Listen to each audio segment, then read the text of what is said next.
नमो भगवते वासुदेवाय नमः। जय श्री राधे कृष्ण। दोस्तों, आप सभी का गुरुवार की व्रत कथा में हार्दिक स्वागत है। भगवान बृहस्पति आपकी सभी मनोकामनाओं को पूर्ण करें। दोस्तों, गुरुवार को भगवान बृहस्पति की पूजा का विधान है। गुरुवार के दिन व्रत और कथा सुनने से घर परिवार में सुख समृद्धि बनी रहती है। धन, विद्या, मान सम्मान, प्रतिष्ठा और कई अन्य मनोवांछित फलों की प्राप्ति होती है। शास्त्रों के अनुसार अगर किसी वजह से आप गुरुवार का व्रत ना भी रख पाएं तो भी आपको व्रत कथा का श्रवण जरूर करना चाहिए। इससे भी आपकी मनोकामनाएं पूर्ण होती हैं।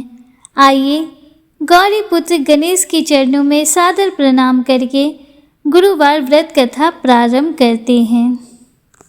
प्राचीन काल की बात है। भारतवर्ष में एक बड़ा ही प्रतापी और दानी राजा राज करता था। वह हर गुरुवार को व्रत रखकर दीन दुखियों की सहायता करता था, परंतु ये सब बातें उसकी रानी को अच्छी नहीं लगती थीं। वह ना तो व्रत करती और ना ही किसी को एक पैसा दान में देती। इतना ही नहीं, वह राजा से भी ऐसा करने को मना किया करती थी। एक समय की बात है, राजा शिकार खेलने वन में गए हुए थे। घर पर रानी और दासी थी। उस समय गुरु बृहस्पति देव एक साधु का रूप धारण कर राजा के दरवाजे पर भिक्षा मांगने आए। साधु ने जब रानी से भिक्षा मांगी तो रानी कहने लगी, हे साधु महाराज, मैं तो इस दान और पुण्य से तंग आ गई हूँ। आप कोई ऐसा उपाय बताएं जिससे कि सारा धन नष्ट हो जाए और मैं आराम से रह सकूं। साधु ने कहा, हे देवी, तुम तो बड़ी विचित्र हो। संतान और धन से भी कोई दुखी होता है। अगर तुम्हारे पास धन अधिक है तो इसे शुभ कार्यों में लगाओ, कुंवारी कन्याओं का विवाह कराओ, विद्यालय और बाग बगीचे आदि का निर्माण करवाओ, जिससे तुम्हारे दोनों लोग सुधरे। परंतु साधु की इन बातों से रानी को खुशी नहीं हुई। उसने कहा, मुझे ऐसे धन की भी आवश्यकता नहीं जिसे मैं दान दूं और जिसे रखने संभालने में मेरा सारा समय ही नष्ट हो जाए। तब साधु ने कहा, अगर तुम्हारी ऐसी इच्छा है तो जैसा मैं तुम्हें बताता हूँ तुम वैसा ही करना। गुरुवार के दिन तुम घर को गोबर से लीपना, अपने बालों को पीली मिट्टी से धोना, राजा से कहना वह हजामत बनवाए, भोजन में मांस मदिरा खाना, कपड़ा धोबी के यहाँ धुलने देना। इस प्रकार 7 बृहस्पतिवार करने से तुम्हारा समस्त धन नष्ट हो जाएगा। इतना कहकर साधु के रूप में बृहस्पति देव वहां से अंतर ध्यान हो गए। साधु के कहे अनुसार बातों को पूरा करते हुए रानी को केवल 3 बृहस्पतिवार ही बीते थे कि उनकी समस्त धन संपत्ति नष्ट हो गई। भोजन के लिए राजा का परिवार तरसने लगा। तब एक दिन राजा ने रानी से कहा, हे रानी, तुम यहाँ पर रहो, मैं दूसरे देश को जाता हूँ, क्योंकि यहाँ पर सभी मनुष्य मुझे जानते हैं, इसलिए मैं कोई छोटा कार्य नहीं कर सकता। ऐसा कहकर राजा दूसरे देश चला गया। वहाँ वो जंगल से लकड़ी काट कर लाता और शहर में बेचता। इस तरह वो अपना दुखी जीवन बड़ी कठिनता से व्यतीत करने लगा। इधर राजा के घर से जाते ही रानी और दासी दुखी रहने लगी। एक बार जब रानी और दासी को 7 दिनों तक बिना भोजन के रहना पड़ा तो रानी ने अपनी दासी से कहा, हे दासी, यहाँ पासी के नगर में मेरी बहन रहती है, वह बड़ी धनवान है, तू उसके पास जा और कुछ ले आ ताकि थोड़ी बहुत गुजर बसर हो जाए। दासी रानी की बहन के पास गई। उस दिन गुरुवार था और रानी की बहन उस समय बृहस्पतिवार व्रत की कथा सुन रही थी। दासी ने रानी की बहन को अपनी रानी का संदेश दिया, लेकिन रानी की बहन ने कोई उत्तर नहीं दिया। जब दासी को रानी की बहन से कोई उत्तर नहीं मिला तो वो बहुत दुखी हुई और उसे क्रोध भी आया। दासी ने वापस आकर रानी को सारी बातें बता दी। ये सुनकर रानी ने अपने भाग्य को कोसा। उधर रानी की बहन ने सोचा, मेरी बहन की दासी आई थी, परंतु मैं उससे नहीं बोली, इससे वह बहुत दुखी हुई होगी। कथा सुनकर और पूजा समाप्त करके वो अपनी बहन के घर आई और कहने लगी, हे बहन, मैं बृहस्पतिवार का व्रत कर रही थी। तुम्हारी दासी आई थी, परंतु जब तक कथा होती है तब तक ना तो उठते हैं और ना ही बोलते हैं, इसलिए मैं नहीं बोली। बताओ दासी क्यों आई थी? रानी बोली, बहन तुमसे क्या छुपाऊं, हमारे घर में खाने तक को अनाज नहीं है। ऐसा कहते कहते रानी की आंखें भर आई। उसने दासी समेत पिछले 7 दिनों से भूखे रहने की पूरी बात अपनी बहन को बता दी। रानी की बहन बोली, देखो बहन, भगवान बृहस्पति देव सबकी मनोकामना को पूर्ण करते हैं। देखो शायद तुम्हारे घर में अनाज रखा हो। पहले तो रानी को विश्वास नहीं हुआ, पर बहन के आग्रह करने पर उसने अपनी दासी को घर के अंदर भेजा तो उसे सचमुच अनाज से भरा एक घड़ा मिल गया। यह देखकर दासी को बड़ी हैरानी हुई।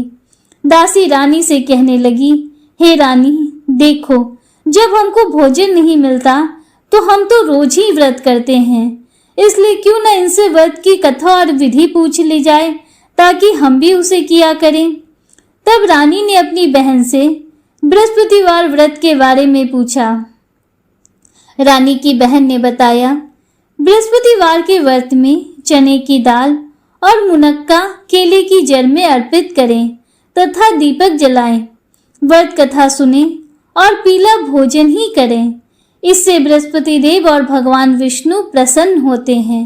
व्रत और पूजा की विधि बताकर रानी की बहन अपने घर को लौट गई। 7 दिन के बाद जब गुरुवार आया तो रानी और दासी ने व्रत रखा। वह घुड़साल में जाकर चना और गुड़ बीन लाई, फिर उससे केले की जड़ तथा विष्णु भगवान का पूजन किया। अब पीला भोजन कहाँ से आए? दोनों बहुत दुखी हुई, परंतु उन्होंने व्रत रखा था, इसलिए बृहस्पति देव बहुत प्रसन्न थे। वह एक साधारण व्यक्ति का रूप धारण करके 2 थालों में पीला भोजन दासी को दे गए। भोजन पाकर दासी बड़ी प्रसन्न हुई और फिर रानी के साथ मिलकर भोजन ग्रहण किया। उसके बाद वह दोनों सभी गुरुवार को व्रत और पूजन करने लगी। बृहस्पति देव की कृपा से उनके पास फिर से धन संपत्ति आ गई, परंतु रानी फिर से पहले की तरह ही आलस्य करने लगी। तब दासी बोली, देखो रानी, तुम पहले भी इसी प्रकार आलस्य करती थी। तुम्हें धन के रखने में कष्ट होता था, इस कारण सभी धन नष्ट हो गया, और अब जब देव बृहस्पति की कृपा से धन मिला है तो तुम्हें फिर से आलस्य होता है। बड़ी मुसीबतों के बाद हमने ये धन पाया है, इसलिए हमें दान पुण्य करना चाहिए। भूखे मनुष्य को भोजन कराओ, कुंवारी कन्याओं का विवाह कराओ, धन को शुभ कार्यों में खर्च करो, इससे तुम्हारे कुल का यश बढ़ेगा और पितृ भी प्रसन्न होंगे। दासी की मानकर रानी अपना धन शुभ कार्यों में खर्च करने लगी। इससे पूरे नगर में उसका यश फैलने लगा। उधर एक दिन राजा दुखी होकर जंगल में एक पेड़ के नीचे आसन जमाकर बैठ गया। अपनी दशा को याद करके रोने लगा। बृहस्पतिवार का दिन था। एकाएक उसने देखा कि निर्जन वन में एक साधु प्रकट हुए। वह साधु वेश में स्वयं बृहस्पति देवता थे। लकड़हारे के सामने आकर बोले, हे लकड़हारे, इस सुनसान जंगल में तुम किस चिंता में बैठे हो, मुझको बतलाओ। लकड़हारे ने दोनों हाथ जोड़कर उन्हें प्रणाम किया और कहा, भगवान, आप सब कुछ जानते हैं, मैं क्या कहूँ। यह कहकर वह रोने लगा और साधु को अपनी संपूर्ण कहानी बतला दी। महात्मा दयालु होते हैं। उन्होंने कहा, तुम्हारी स्त्री ने बृहस्पति देव का निरादर किया था, जिसके कारण तुम्हारी यह दशा हुई। अब तुम चिंता मत करो, भगवान तुम्हें पहले से अधिक धनवान करेंगे। तुम बृहस्पतिवार के दिन कथा किया करो। 2 पैसे की चने मुनक्के लाकर उसका प्रसाद बनाओ और शुद्ध जल से लोटे में शक्कर मिलाकर अमृत तैयार करो। कथा के पश्चात अपने सारे परिवार और सुनने वालों में अमृत और प्रसाद बांटकर स्वयं भी ग्रहण करो। ऐसा करने से भगवान तुम्हारी सभी मनोकामनाएं पूर्ण करेंगे। साधु के ऐसे वचन सुनकर लकड़हारा बोला, हे प्रभु, मुझे लकड़ी बेचकर इतना पैसा नहीं मिलता जिससे मैं भोजन के उपरांत कुछ बचा सकूं। मैंने रात्रि में अपनी रानी को व्याकुल देखा है। मेरे पास कुछ भी नहीं जिससे मैं उसकी खबर मंगा सकूं, और फिर मैं कौन सी कहानी कहूं, यह भी मुझको मालूम नहीं है। साधु ने कहा, हे लकड़हारे, तुम किसी बात की चिंता मत करो। बृहस्पतिवार के दिन तुम रोजाना की तरह लकड़ियां लेकर शहर को जाओ। तुमको रोज से दुगना धन प्राप्त होगा, जिससे तुम भली भांति भोजन कर लोगे तथा बृहस्पति देव की पूजा का सामान भी आ जाएगा। और जो तुमने बृहस्पतिवार की कथा पूछी है वह इस प्रकार है। प्राचीन काल में एक ब्राह्मण रहता था। वह बहुत निर्धन था। उसके कोई संतान नहीं थी। उसकी स्त्री बहुत मलिनता के साथ रहती थी। वह स्नान न करती, किसी देवता का पूजन न करती। इससे ब्राह्मण देवता बड़े दुखी थे। बेचारे बहुत कुछ कहते थे, किंतु उसका कुछ परिणाम न निकला। भगवान की कृपा से ब्राह्मण की स्त्री को कन्या रूपी रत्न पैदा हुई। कन्या अपने पिता के घर में बड़ी होने लगी। बड़ी होने पर प्रातः स्नान करके विष्णु भगवान का जाप व बृहस्पतिवार का व्रत करने लगी। अपने पूजा पाठ समाप्त करके विद्यालय जाती तो अपनी मुट्ठी में जौ भर के ले जाती और पाठशाला के मार्ग में डालती जाती। तब ये जौ स्वर्ण के हो जाते। लौटते समय उनको बीनकर घर ले आती थी। एक दिन वह बालिका सूप में उन सोने के जौ को फटककर साफ कर रही थी तो उसकी माता ने देख लिया और कहा, हे बेटी, सोने के जौ को फटकने के लिए सोने का सूप भी तो होना चाहिए। दूसरे दिन बृहस्पतिवार था। इस कन्या ने व्रत रखा और बृहस्पति देव से प्रार्थना करके कहा, हे प्रभु, यदि मैंने आपकी पूजा सच्चे मन से की हो तो मेरे लिए सोने का सूप दे दो। बृहस्पति देव ने उसकी प्रार्थना स्वीकार कर ली। रोजाना की तरह वह कन्या जौ फैलाती हुई जाने लगी। जब लौटकर जौ बीन रही थी तो बृहस्पति देव की कृपा से सोने का सूप मिला। उसे वह घर ले आई और उसमें जौ साफ करने लगी, परंतु उसकी माँ का वही ढंग रहा। एक दिन की बात है, वह कन्या सोने के सूप में जौ साफ कर रही थी। उस समय उस शहर का राजपुत्र वहां से होकर निकला। इस कन्या के रूप और कार्य को देखकर वह उस पर मोहित हो गया तथा अपने घर आकर भोजन तथा जल त्याग कर उदास होकर लेट गया। राजा को जब इस बात का पता लगा तो वह अपने मंत्री के साथ उसके पास गए और बोले, हे बेटा, तुम्हें किस बात का कष्ट है? किसी ने अपमान किया है अथवा कोई और कारण है सो कहो। मैं वही कार्य करूंगा जिससे तुम्हें प्रसन्नता हो। राजकुमार ने अपने पिता की बातें सुनी तो वह बोला, मुझे आपकी कृपा से किसी बात का दुख नहीं है। किसी ने मेरा अपमान नहीं किया है, परंतु मैं उस लड़की के साथ विवाह करना चाहता हूँ जो सोने के सूप में जौ साफ कर रही थी। यह सुनकर राजा आश्चर्य में पड़ा और बोला, हे बेटा, इस तरह की कन्या का पता तुम ही लगाओ। मैं उसके साथ तुम्हारा विवाह अवश्य ही करवा दूंगा। राजकुमार ने उस लड़की के घर का पता बतलाया। तब मंत्री उस लड़की के घर गए और ब्राह्मण देवता को सभी हाल बतलाया। ब्राह्मण देवता राजकुमार के साथ अपनी कन्या का विवाह करने के लिए तैयार हो गए तथा विधि विधान के अनुसार ब्राह्मण की कन्या का विवाह राजकुमार के साथ संपन्न हो गया। कन्या के घर से जाते ही पहले की भांति उस ब्राह्मण देवता के घर में गरीबी का निवास हो गया। अब भोजन के लिए भी अन्न बड़ी मुश्किल से मिलता था। एक दिन दुखी होकर ब्राह्मण देवता अपनी पुत्री के पास गए। बेटी ने पिता की दुखी अवस्था को देखा और अपनी माता का हाल पूछा। तब ब्राह्मण ने सभी हाल कहा। कन्या ने बहुत सा धन देकर अपने पिता को विदा कर दिया। इस तरह ब्राह्मण का कुछ समय सुखपूर्वक व्यतीत हुआ। कुछ दिनों बाद फिर वही हाल हो गया। ब्राह्मण फिर अपनी कन्या के यहाँ गया और सारा हाल कहा। तो लड़की बोली, हे पिताजी, आप माता जी को यहाँ लिवा लाओ। मैं उस दिन विधि बता दूंगी जिससे गरीबी दूर हो जाए। वह ब्राह्मण देवता अपनी स्त्री को साथ लेकर पहुंचे तो पुत्री अपनी माँ को समझाने लगी, हे माँ, तुम प्रातः काल प्रथम स्नान आदि करके विष्णु भगवान का पूजन करो तो सब दरिद्रता दूर हो जाएगी। परंतु उसकी माँ ने एक भी बात नहीं मानी और प्रातःकाल उठकर अपनी पुत्री के बच्चों की जूठन को खा लिया। इससे उसकी पुत्री को बहुत गुस्सा आया और एक रात कोठरी से सभी सामान निकालकर अपनी माँ को उसमें बंद कर दिया। प्रातःकाल उसमें से निकालकर स्नान आदि करा के पूजा पाठ करवाया तो उसकी माँ की बुद्धि भी ठीक हो गई और फिर प्रत्येक बृहस्पतिवार को व्रत रखने लगी। इस व्रत के प्रभाव से उसके माँ बाप बहुत ही धनवान और पुत्रवान हो गए और बृहस्पति जी के प्रभाव से इस लोक के सुख को भोगकर स्वर्ग को प्राप्त हुए। ऐसी कथा कहकर साधु बने बृहस्पति देव वहां से अंतर ध्यान हो गए। धीरे धीरे समय व्यतीत होने पर फिर वही बृहस्पतिवार का दिन आया। लकड़हारा जंगल से लकड़ी काटकर किसी शहर में बेचने गया। उसे उस दिन और दिन से अधिक धन मिला। राजा ने चना गुड़ आदि लाकर गुरुवार का व्रत किया। उस दिन से उसके सभी क्लेश दूर हुए।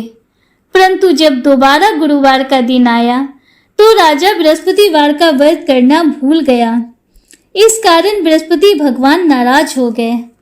उस दिन उस नगर के राजा ने विशाल यज्ञ का आयोजन किया था तथा अपने शहर में यह घोषणा करा दी कि कोई भी मनुष्य अपने घर में भोजन ना बनावे, ना आग जलावे। समस्त जनता मेरे यहाँ भोजन करने आवे। इस आज्ञा को जो न मानेगा उसे फांसी की सजा दी जाएगी। इस तरह की घोषणा संपूर्ण नगर में करवा दी गई। राजा की आज्ञा अनुसार शहर के सभी लोग भोजन करने गए, लेकिन लकड़हारा कुछ देर से पहुंचा, इसलिए राजा उसको अपने साथ घर लिवा ले गए और ले जाकर भोजन करा रहे थे। तभी रानी की दृष्टि उस खूंटी पर पड़ी जिस पर उसका हार लटका हुआ था। हार वहां पर दिखाई नहीं दिया। रानी ने निश्चय किया कि मेरा हार इसी मनुष्य ने चुरा लिया है। उसी समय सिपाहियों को बुलाकर उसको जेल में डलवा दिया।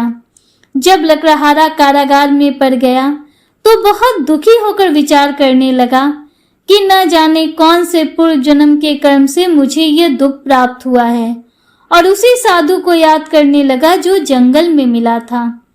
उसी समय तत्काल बृहस्पति देव साधु के रूप में प्रकट हुए और उसकी दशा को देखकर कहने लगे, अरे मूर्ख, तूने बृहस्पति देव की कथा नहीं कही, इस कारण तुझे यह दुख प्राप्त हुआ है। अब चिंता मत कर, बृहस्पतिवार के दिन जेल खाने के दरवाजे पर 4 पैसे पड़े मिलेंगे।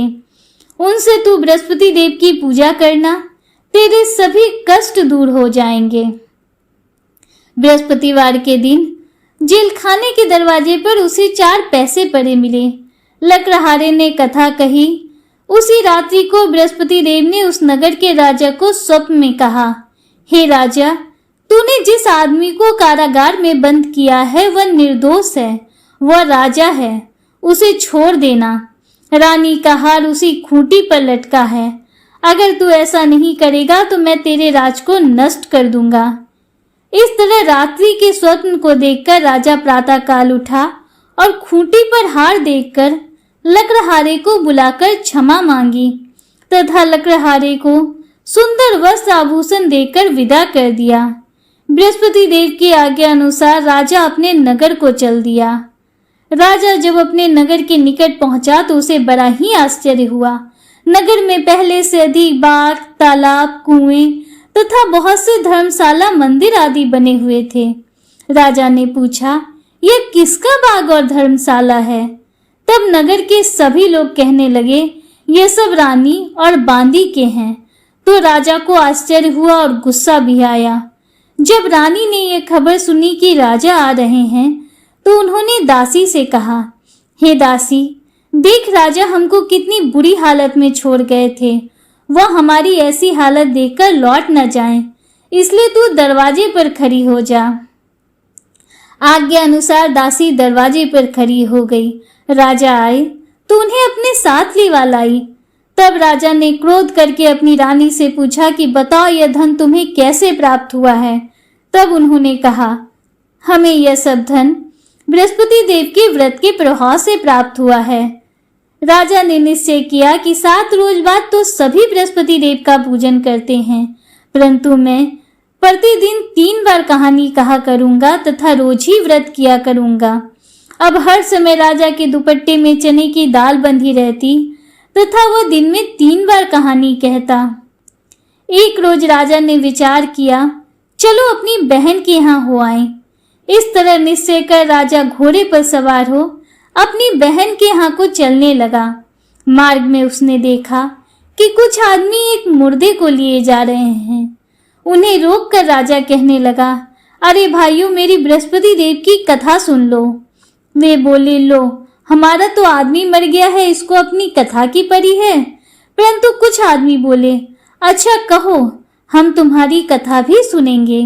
राजा ने दाल निकाली और जब कथा आधी हुई तो मुर्दा हिलने लगा और जब कथा समाप्त हो गई तो राम राम करके वह मनुष्य खड़ा हो गया। आगे मार्ग में उसे एक किसान खेत में हल चलाता मिला। राजा ने उसे देखा और कहा, अरे भैया, तुम मेरी बृहस्पतिवार की कथा सुन लो।